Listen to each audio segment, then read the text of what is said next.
Ya Allah, alhamdulillah. Rasanya turun 3 ini lagi, Mbak, ya. Aku jane ya mangan saentong wis ya. Mbak saentong ngembene agak wara aku, Mbak. Apa mangan saentong rek? Oke, bagus. Intermezzo. Gak apa-apa, biar ini ya. Biar nggak bosan. Allah itu sudah memberikan surga di Indonesia. Surga yang sebagaimana digambarkan di dalam Al-Quran dan hadis itu ada di Indonesia, bahwa surga itu terdiri dari air-air yang mengalir gitu kan, banyak air-air yang ada di daerah kita, banjir kan, sampai itu saking banyaknya air itu banjir di mana-mana. Ada pohon-pohon ya kan, di Indonesia itu sangat banyak pohon. Coba kita pergi ke Arab itu, pohonnya apa? Mungkin pohon kurma. Kalau kita ada pohon duren, ada pohon semangka, pohon apa. Ini menjadi bahwa Indonesia itu adalah surganya dunia. Surga yang sebagaimana yang digambarkan Allah di dalam Al-Quran itu. Warga negara Indonesia itu kan dikenal sebagai warga negara yang sopan santun. Ada bule aja ya, kita itu berusaha untuk minta foto gitu kan. Kemudian say hello gitu kan, padahal nggak kenal kan. Makanya kadang-kadang bule itu kadang ada yang nyaman, ada juga yang enggak. Yang nyaman mungkin dia akan welcome bahwa orang Indonesia itu ternyata ramah gitu loh, walaupun nggak kenal. Tetapi kalau ada bule-bule yang nggak welcome, mungkin karena secara kebiasaan di negara mereka tidak seperti itu gitu loh.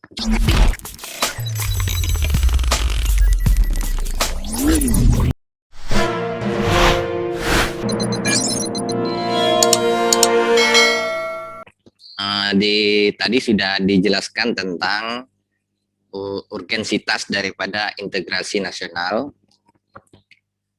Semua materi yang disampaikan saya kira sudah sesuai dengan RPS yang kemarin hari saya share, dan poin-poinnya sudah disampaikan. Paling tidak di sini saya akan mengulas sedikit tentang materi kita hari ini, yakni tentang integrasi nasional. Oke, saya share ya.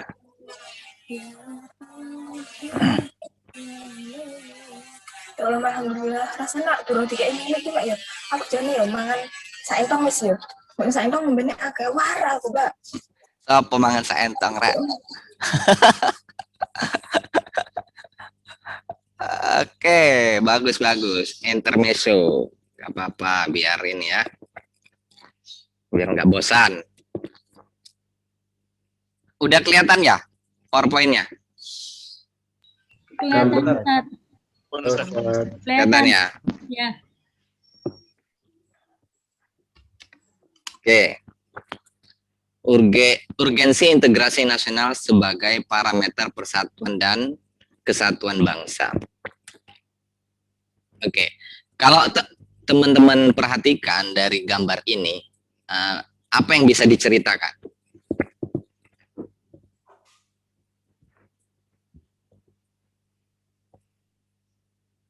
Ada yang punya ini? Dapat? Ya, silakan. Keberagaman. Yang lain?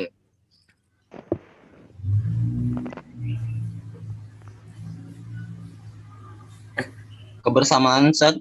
Kebersamaan. Yang lain? Kesatuan, Ustaz. Kesatuan. Yang lain?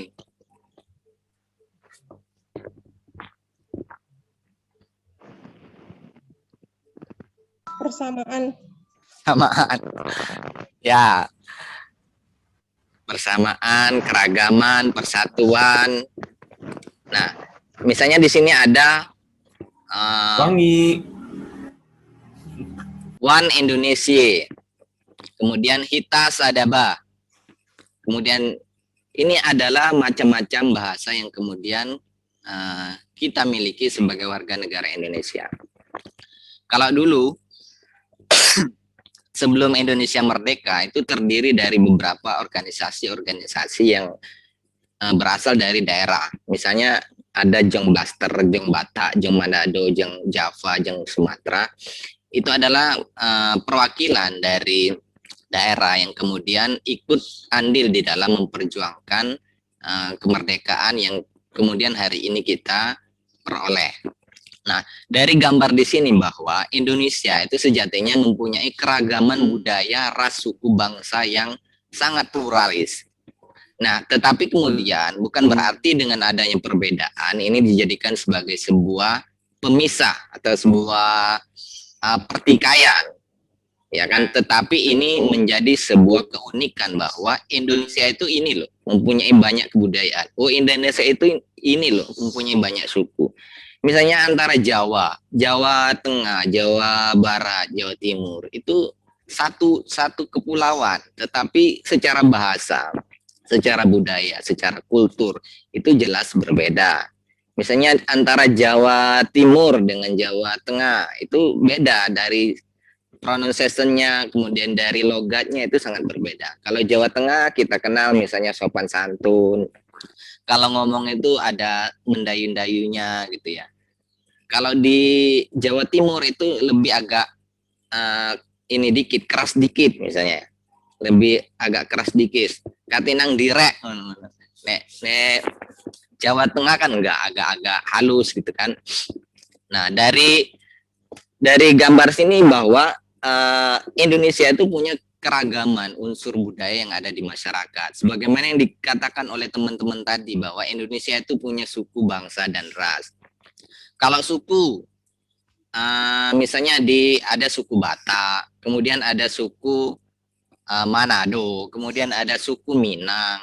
Ini kan keberagaman suku, bangsa, kemudian ada ras. Ini adalah menjadi unsur keberagaman yang ada di dalam bangsa Indonesia.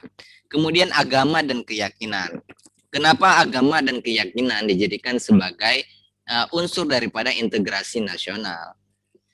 Karena sebagaimana sila pertama ketuhanan yang Maha Esa bahwa setiap pemeluk agama, setiap warga negara itu wajib untuk memeluk agama dan kepercayaannya masing-masing.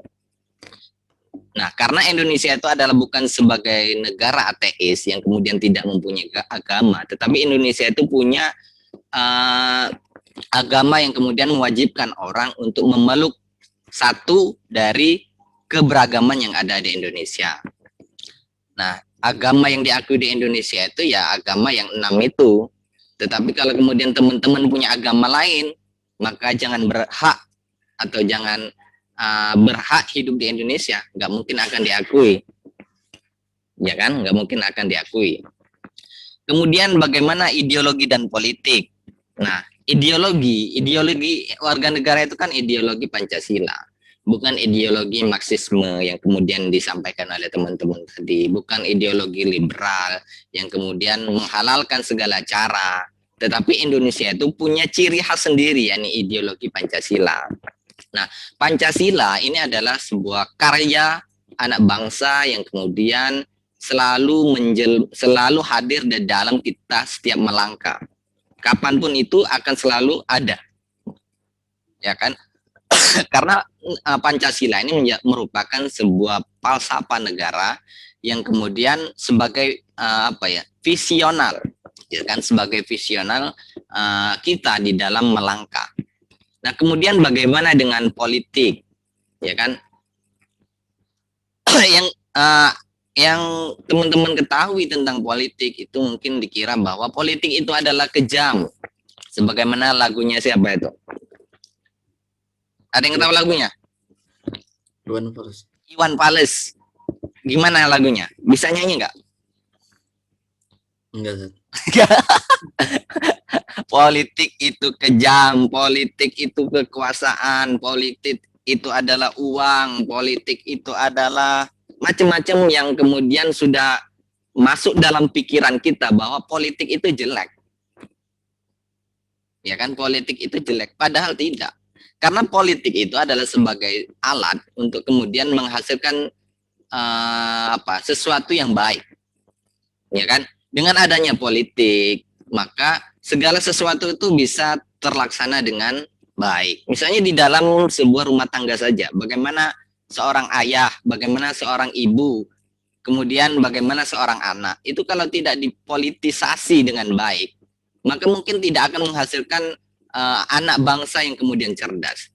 Tetapi misalnya kalau ibu kemudian ayah sudah mempolitisasi anaknya untuk kemudian menjadi baik, maka akan menjadi baik.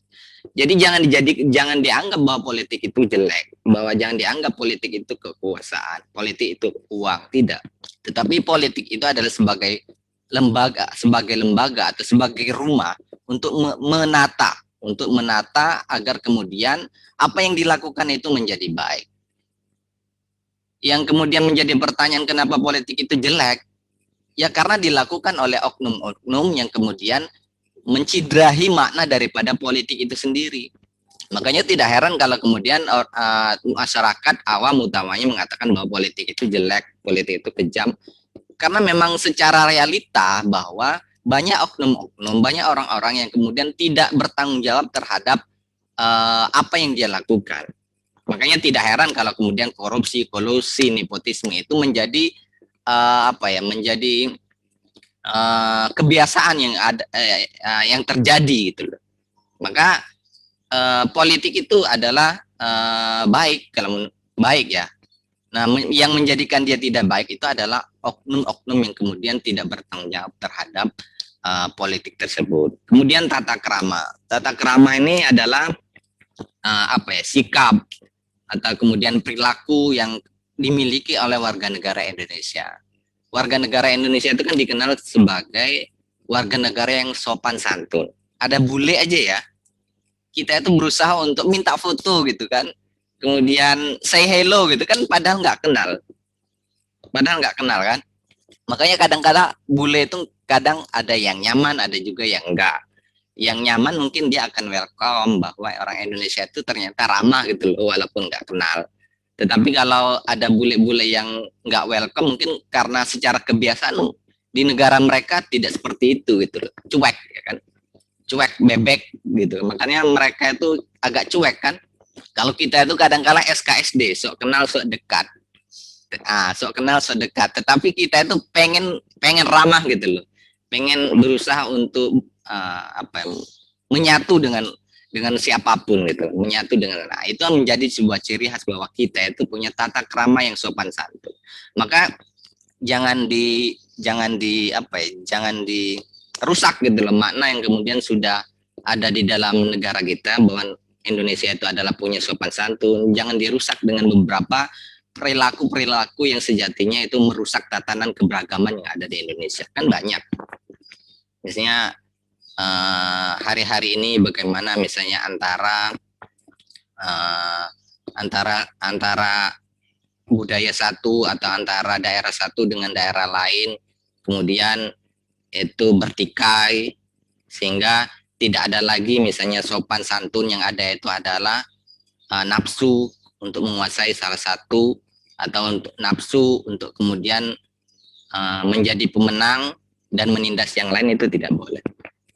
Kemudian kesenjangan ekonomi. Nah, ekonomi itu adalah salah satu unsur utama di dalam negara kita. Karena kalau ekonominya terpuruk, maka bagaimana kita akan menjaga keberagaman atau integrasi bangsa yang selama ini sudah kita jaga gitu. Maka kesenjangan ekonomi itu juga menjadi faktor disintegrasi dari bangsa. Ya kan? Sejatinya Indonesia itu adalah negara yang kaya raya. Bumi, air, tanah, semuanya itu dikuasai oleh negara. Tetapi yang kemudian menjadikan kita itu tidak kaya raya itu apa? Itu sampai hari ini menjadi sebuah pertanyaan. Apakah sistem manajemen perekonomian kita yang salah? Atau kemudian sumber daya manusia kita yang salah? Atau apa yang salah? Karena sejatinya Allah itu sudah memberikan surga di Indonesia. Surga yang sebagaimana digambarkan di dalam Al-Quran dan hadis itu ada di Indonesia, bahwa surga itu terdiri dari air-air yang mengalir gitu kan. Banyak air-air yang ada di daerah kita. Banjir kan, sampai itu saking banyaknya air itu banjir di mana-mana. Nah, kemudian ada susu-susu ya kan gitu kan. Gambaran surga itu gimana sebagaimana yang ada di Al-Qur'an itu. Ada pohon-pohon ya kan, di Indonesia itu sangat banyak pohon. Coba kita pergi ke Arab itu. Pohonnya apa? Mungkin pohon kurma. Kalau kita ada pohon duren, ada pohon semangka, pohon apa. Ini menjadi bahwa Indonesia itu adalah surganya dunia. Surga yang sebagaimana yang digambarkan Allah di dalam Al-Quran itu sejatinya sudah ada di Indonesia. Jadi kita harus bangga bahwa surga gambaran yang ada di Al-Quran itu ada di Indonesia. Tetapi kemudian itu tidak bisa diwujudkan sebagai surganya dunia ketika kita sendiri sebagai warga negara tidak menjaganya. Kenapa kemudian ada banjir? Karena banyak faktor, tidak hanya faktor alam, tetapi faktor yang disebabkan oleh manusia. Misalnya menambang atau membuang sampah sembarangan, kemudian memotong pohon secara sembarangan. Nah ini kan merusak tatanan alam yang sebagaimana yang diceritakan tadi, bahwa Indonesia itu adalah surganya dunia. Nah maka ekonomi ini menjadi faktor utama kita di dalam menjaga integrasi kebangsaan tadi. Makanya tujuan dari kita bernegara itu kan menghilangkan kemiskinan. Atau tujuan bernegara itu adalah welfare state, mencari sebuah kesejahteraan. Tetapi kalau kemudian kita tidak bahagia atau tidak sejahtera, berarti ada yang salah. Yang disalahkan ini siapa? Tidak hanya pemerintah tentunya. Tentu kita sebagai masyarakat, kemudian sebagai pihak swasta, kemudian orang yang ada di bumi pertiwi Indonesia ini ikut bertanggung jawab terhadap bangsa negara Indonesia. Kemudian kesenjangan sosial. Nah, kesenjangan sosial ini jangan sampai terjadi gitu. Nah, sosial ini misalnya pendidikan kan sebagai ranah daripada sosial. Maka pendidikan itu harus merata di Indonesia. Ya kan, harus merata karena tujuan bernegara itu adalah mencerdaskan kehidupan bangsa, ya kan? Mencerdaskan kehidupan bangsa ini berarti semuanya itu harus cerdas dan ikut melaksanakan ketertiban dunia. Nah, makanya Indonesia itu mewajibkan kita pendidikan nasional selama berapa? 9 tahun ya? 12 atau 9? SD, SMP, SMA. Nah, itu tujuannya itu adalah mencerdaskan kehidupan bangsa. Nah, kenapa banyak misalnya di daerah-daerah utamanya luar Jawa itu pendidikannya terbengkalai? Kenapa? Ada yang bisa menjawab? Saya, Ustaz. Ya, gimana? Pendidikan di tempatmu gimana? Biasa aja? Iya, Ustaz. Iya, biasa aja. Ya.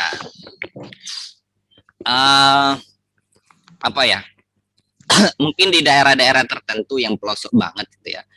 Memang kalau dibandingkan Jawa itu cukup berbeda banget gitu loh. Kenapa ya? Salah satunya adalah faktor sarpras ya kan, sarana dan prasarana. Ada di beberapa tempat itu untuk kemudian sekolah itu dia harus mendaki gunung, lewat ke lembah, sungai mengalir indah, ke samudra. Nah ini kita saja kan sudah tinggal kuliah gitu, sudah online. Di tempat lain itu apakah bisa online misalnya? Untuk beli HP saja susah kan, apalagi beli kuota. Artinya memang pendidikan di Indonesia ini belum merata ya, belum merata. Nah, tugasnya itu adalah bagaimana tidak ada lagi kesenjangan pendidikan. Artinya semua warga negara itu berhak mendapatkan pendidikan yang sama. Tidak ada perbedaan-perbedaan. Ya. Oke, terima kasih perkuliahan kita hari ini, semoga bermanfaat. Dan saya sendiri mohon maaf jika ada salah-salah kata ataupun ada informasi yang kemudian kurang benar. Teman-teman bisa membaca ulang atau memanai ulang atau mencari ulang tentang materi kita hari ini, karena apa yang saya sampaikan itu tentu tidak semuanya benar. Kadangkala ada yang miss, kadangkala ada yang salah dan lain sebagainya. Itu tanggung jawab teman-teman adalah untuk membaca ulang gitu, untuk belajar lagi agar kemudian pemahaman tentang integrasi nasional ini jauh lebih maksimal. Terima kasih, kurang lebihnya mohon maaf. Semoga bermanfaat. Wallahu muwaffiq ila aqwamit thoriq. Assalamualaikum warahmatullahi wabarakatuh. Waalaikumsalam warahmatullahi wabarakatuh.